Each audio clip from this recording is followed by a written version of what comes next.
বাংলাদেশ স্বাধীনতার পর থেকেই শিক্ষা নিয়ে নানান কথাবার্তা হচ্ছে, নানা কমিশন ইত্যাদি হয়েছে, কিন্তু শিক্ষার উন্নয়নের জন্যে মান এবং সমতা রক্ষা করে উন্নয়ন করার জন্যে যা যা করা দরকার সেটা ঠিক হয়ে ওঠেনি।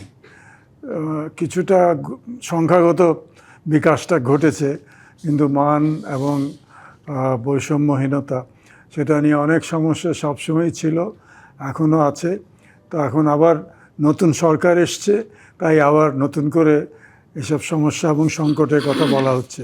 তো আমি বলবো যে একটা আশার কথা, যে আমরা মনে হচ্ছে এই প্রথম আমরা দেখতে পাচ্ছি যে প্রধানমন্ত্রী এবং শিক্ষায় যারা মন্ত্রী প্রতিমন্ত্রী আছেন, শিক্ষা উপদেষ্টা, প্রধানমন্ত্রীর উপদেষ্টা, সকলেই শিক্ষা নিয়ে বিশেষভাবে নানান কথা বলছেন এবং এটাকে অগ্রাধিকার দেওয়ার কথাও তারা বলছেন।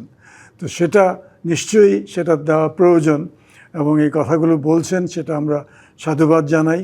এবং হয়তো বলা যেতে পারে যে অন্য সময়ে যা দেখেছি তার চেয়ে হয়তো আরেকটু বেশি গুরুত্ব দিয়ে কথাগুলো তারা হয়তো বলছেন, সেটা আমরা অন্তত আশা করছি।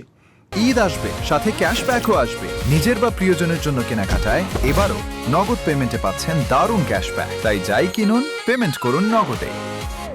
এখন কথা হলো যে এই যে ঘোষণা বা প্রতিশ্রুতি বা অঙ্গীকার এগুলো দেওয়া হচ্ছে, এগুলো কাজে কিভাবে পরিণত করা যাবে সেটাই বড় সমস্যা।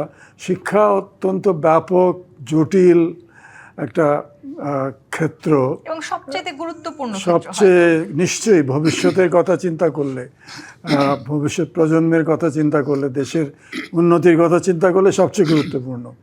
রাজনৈতিক অর্থনৈতিক নানান কিছু সমস্যা আছে, বলবো যে দীর্ঘ মেয়াদি চিন্তা উন্নয়নের কথা বললে শিক্ষাটা আরও অনেক বেশি গুরুত্বপূর্ণ। তো সেখানে আমরা পরিবর্তন চাই, সংস্কার চাই।